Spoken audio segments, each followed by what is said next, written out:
Stepson, your tool is so huge. Welcome back to the Storify channel, where we deliver another gripping story of passion and unexpected connections. If you love these intense tales, don't forget to subscribe and hit the notification bell to stay updated on all our latest stories. It was a warm afternoon when it first hit me. Edward was out working the farm, as usual, leaving me alone in the quiet of our home. I've learned to live with the distance in our marriage. His focus always on the land, leaving me with little more than the hum of the house. But lately, something felt missing. I'd been so busy with the house and the garden, trying to stay occupied, but the emptiness still when the evening rolled in. Then Evan, my 19-year-old stepson, caught my attention. He'd been living with us for a while now, and I'd always thought of him as the goofy, awkward teenager he once was. But today, something was different. I saw him in the yard, his shirt sticking to his body as he worked under the sun. His muscles were more defined, his shoulders broader. His face, once boyish, was now more mature. It was like he wasn't a kid anymore. He was a man. I tried to ignore the flutter in my chest, telling myself it was just because he was growing up. But the more I watched him, the harder it became to deny. He wasn't the boy I remembered. He was something else now, something that stirred something in me I hadn't felt in years. I couldn't put it out of my mind, no matter how hard I tried. The evening rolled in quietly, the warm glow of the setting sun casting long shadows across the porch. Edward had gone out to meet some friends, something about a fishing trip, I wasn't sure. He was always out there, busy with his own world, and I had grown used to the solitude. But tonight, for some reason, the silence felt heavier. I wasn't sure why. Maybe it was the way the house felt so empty without him around, or maybe it was something else. I went out to the porch to try to clear my head. The lake behind the house was calm, reflecting the pinkish hue of the sky. It was beautiful, tranquil. But even the peacefulness couldn't calm the swirling thoughts in my mind. Evan.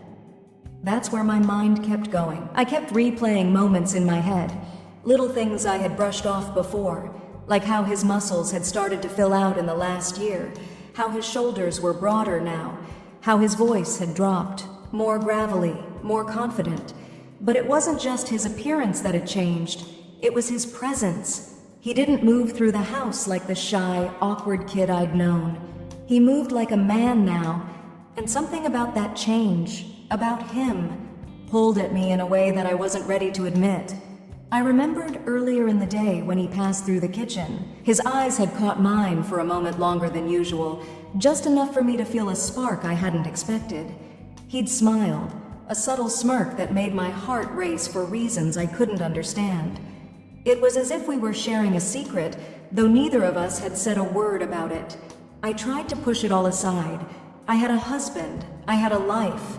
I couldn't go down that road, not with Evan. But the more I tried to ignore it, the clearer it became. There was an undeniable attraction simmering beneath the surface. His presence was intoxicating in a way I couldn't explain. I thought about the way he looked at me, the way his hand brushed against mine earlier in the hallway, as if it were an accident, but neither of us seemed in a hurry to pull away. I didn't know when it had started, but now that I was aware of it, I couldn't ignore it. The way he filled out a t-shirt, the quiet confidence he carried in his movements, he wasn't the boy I once knew. He was a man, and that realization sent a rush of heat through me that I couldn't control. I wanted to tell myself it was just a passing phase, that I was just imagining things. But deep down, I knew it was more than that. Every fiber of my being seemed to react to him. And no matter how hard I tried to convince myself otherwise, the pull was real. I took a deep breath, trying to steady my racing heart. This was dangerous. Everything about it was wrong, yet there was something so alluring about it, so forbidden, and I couldn't seem to escape it. The truth was, I didn't want to escape it. I was still sitting on the porch when I heard the sound of footsteps coming up the wooden steps.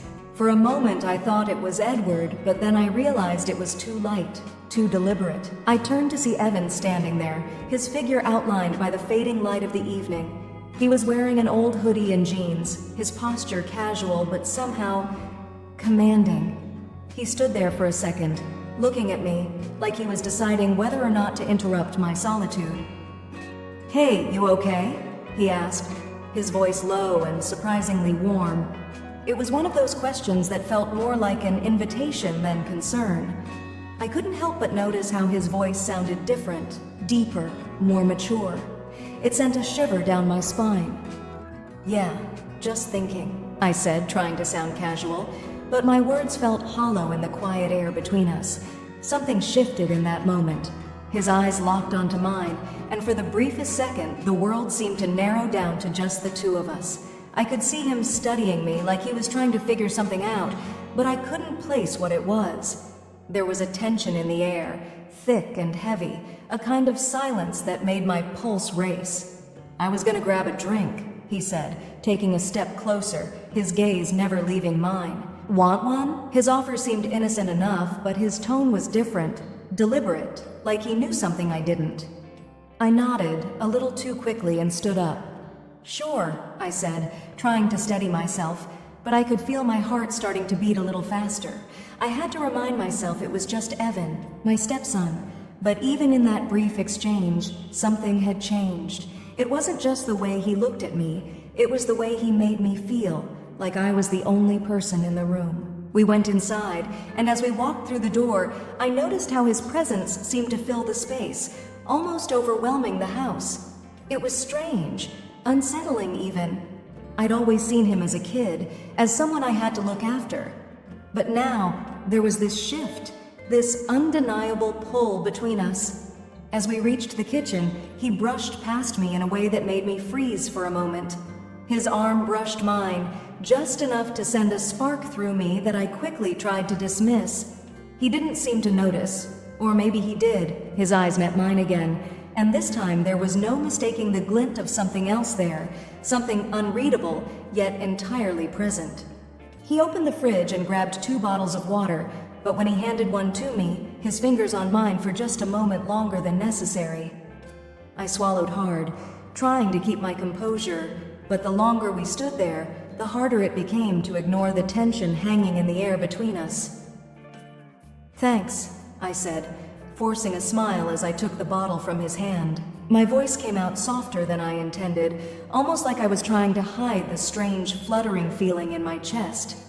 He didn't answer right away, just nodded as if he were weighing something.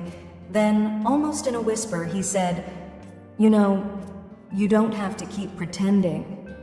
The words caught me off guard. I looked at him, my heart suddenly pounding in my chest. "Pretending?" I asked, though I already knew what he meant. He shrugged, his gaze steady and unyielding. "I can tell when you're not being honest with yourself." I felt a jolt, the air between us suddenly with a new kind of electricity. There was no more pretending. We both knew it, and the weight of it hung there, unspoken, as our eyes met in a silent exchange that felt like it had just crossed a line we couldn't take back. Time seemed to slow as Evan and I stood there, frozen, the air between us thick with something undeniable. My heart was pounding in my chest, and I could feel the heat rising in my face. It was as if we had crossed some invisible line, and there was no going back now. I wanted to speak, to say something, anything to break the tension, but the words wouldn't come. My mind was racing, and I couldn't make sense of what I was feeling. Everything about this moment felt wrong, yet it also felt electric. Before I could process what was happening, I heard it, the creak of the front door, the familiar sound that signaled Edward's return from his late meeting. My pulse shot up, and in that instant, panic swept through me. There was no time to think, no time to plan. I couldn't let him see us like this, not after everything that had already happened, not after the way Evan had looked at me just moments ago. I knew what this would mean if Edward found us. No excuses, no justifications. I would lose everything. "Shit," I whispered, barely able to control the tremor in my voice. Evan's eyes widened, and I could tell he understood the gravity of the situation. Without a word, he moved, quick and silent, like a shadow. I followed him instinctively, my body reacting before my brain could catch up. We darted down the hallway, my heart thudding in my chest as I stumbled to keep up with him. The house felt like it was closing in on me, too small, too vulnerable. We had to hide. There was nowhere else to go. The only place we could think of was the bathroom. It was the farthest from the front door, and if we could just get in there and keep quiet, we might be able to avoid discovery. We barely made it.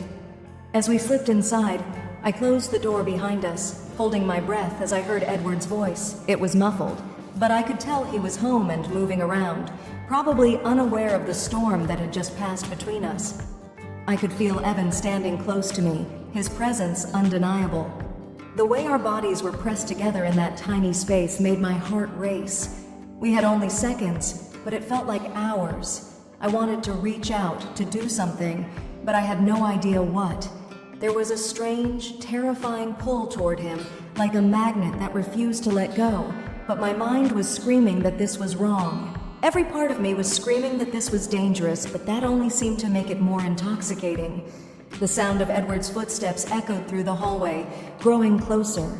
My breath caught in my throat and I squeezed my eyes shut, praying that he wouldn't come this way. But fate wasn't on our side. He was coming. I looked at Evan, his face taut with tension, his jaw clenched as he too listened to the footsteps. He knew we had no time left.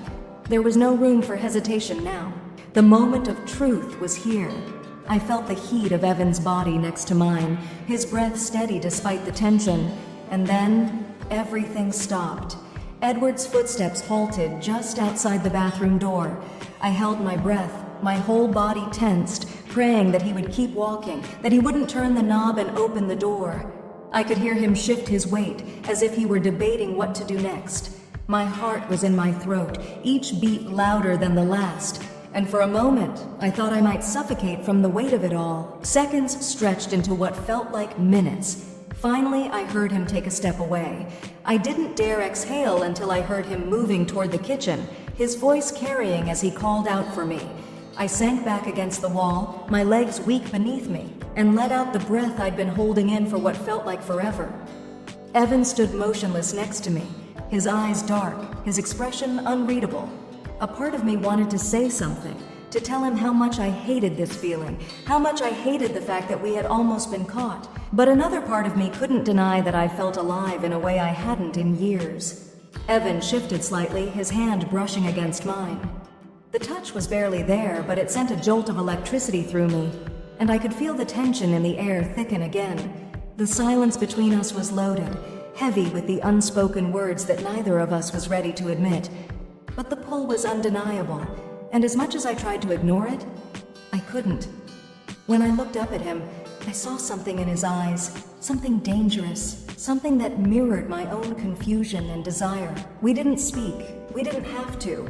Everything was clear now. This was no longer a passing attraction. It was something deeper, something that had been simmering beneath the surface for far too long. We both knew it, and neither of us was ready to back down.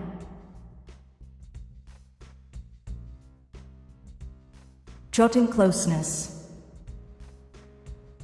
The days that followed were filled with a kind of quiet tension I hadn't experienced before. It was subtle at first, small moments that longer than they should have, a glance held just a second too long, a brush of the hand when passing something across the table. Each touch, each look felt like an invitation, and I was unsure whether I should ignore it or lean into it. But ignoring it was impossible. There was no way to deny the pull that seemed to grow stronger with each passing day. Edward, oblivious as usual, was wrapped up in his work again, leaving me to deal with the growing undercurrent between me and Evan. It wasn't just physical anymore, it was emotional too. I found myself thinking about him when he wasn't around, my thoughts wandering to moments we shared, times when he laughed, or the way his voice softened when we had a quiet conversation. I began to notice the little things, the way his jaw clenched when he was focused, the way his eyes darkened when he was upset. It was like I was seeing him for the first time, not the boy who had once needed guidance, but the man he had become. I started finding excuses to be near him. In the kitchen, when I was preparing meals, Evan would often show up just as I was chopping vegetables or setting the table. He'd lean against the doorframe, arms crossed, watching me as I worked. The tension in the air was palpable, and it wasn't just in my head. I could see the way his gaze on me, how he would sometimes catch my eye and quickly look away. But he didn't leave. He never did. One evening, as I stirred a pot of soup on the stove, Evan stepped into the kitchen, his usual quiet presence filling the room. I could feel his eyes on me as I turned, and something in the way he looked at me made my stomach tighten with anticipation. It was a look that told me he wasn't just there for the food or to kill time. There was something else behind those eyes, something raw and magnetic. "I've been thinking about what happened," he said quietly, his voice low as though testing the waters. I paused, my hand frozen mid-motion with the spoon. My heart skipped a beat, and I felt the heat rise in my chest. I could feel the words on the tip of my tongue, but I couldn't bring myself to say them. I didn't know if I even wanted to acknowledge what had happened. Not yet. "What do you mean?" I asked, trying to sound casual, though my voice betrayed the nervous energy crackling between us. Evan's lips curled into a small, almost imperceptible smile. He took a step closer, the air between us thick with something unspoken. "You know what I mean," he said softly, his voice low. I turned my gaze to the soup again, trying to steady my breathing. My heart was racing, and my mind was a whirlpool of confusion. How had we gotten here? How had things shifted so dramatically between us? He took another step forward, now standing just a few feet away from me. I could feel the warmth radiating off his body, and every part of me wanted to close the gap between us, but I couldn't. I wasn't ready for that. Not yet. "I can't stop thinking about you," Evan said, his voice steady but intense. His eyes locked onto mine, and I could see the raw emotion behind them. "I don't want to feel like this, but I can't help it. Every time I see you, I can't stop wanting you."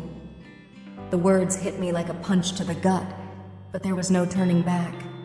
I stood there for a long moment, my hands still gripping the spoon, unable to speak. I wanted to say something that would make this all go away, that would push him away and erase this tension. But deep down, I knew that wasn't what I wanted. I didn't want to push him away. I didn't want to deny what was growing between us. For the first time, I allowed myself to truly look at him, really look at him. The man standing before me was not the boy I had once known. His broad shoulders, the defined muscles beneath his shirt, the stubble on his jaw, it all screamed of a maturity I hadn't fully acknowledged until now. He was no longer a child in my eyes. He was a man, and everything about him made my pulse quicken. I don't know what to say. I finally managed, my voice barely above a whisper. Evan stepped even closer, so close that I could feel the heat from his body against mine. The space between us had completely vanished, and I could feel the tension crackling in the air. His eyes never left mine, and for a moment I couldn't breathe. I wanted to step back, to create some space between us, but I didn't. I couldn't. He reached out, his fingers brushing against mine, sending a wave of electricity through my body. His touch was gentle but firm, as if testing my reaction. The simple contact was enough to send my heart into overdrive. "I'm not going to stop thinking about you," he said, his voice hushed, as if he were confessing a secret. I swallowed hard, trying to steady my breath.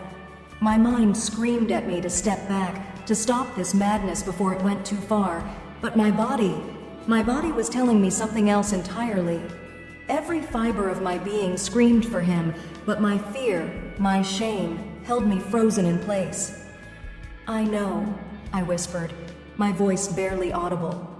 "I know," and just like that, the walls between us started to crumble, and the distance that had once separated us seemed to vanish, leaving only the undeniable truth that we were no longer just stepson and stepmother. We were something more, and I didn't know if I could resist it any longer. Later that evening, after Edward had gone to bed, the air between us thickened with unspoken desire. Evan took my hand, leading me to my bedroom, where we didn't need words anymore. Behind the closed door, we finally gave in, succumbing to the magnetic pull that had been building for so long. Every touch, every kiss, felt like a release. Intense, forbidden, and exhilarating. The world outside ceased to exist as we lost ourselves in each other, surrendering to the passion that had ignited between us.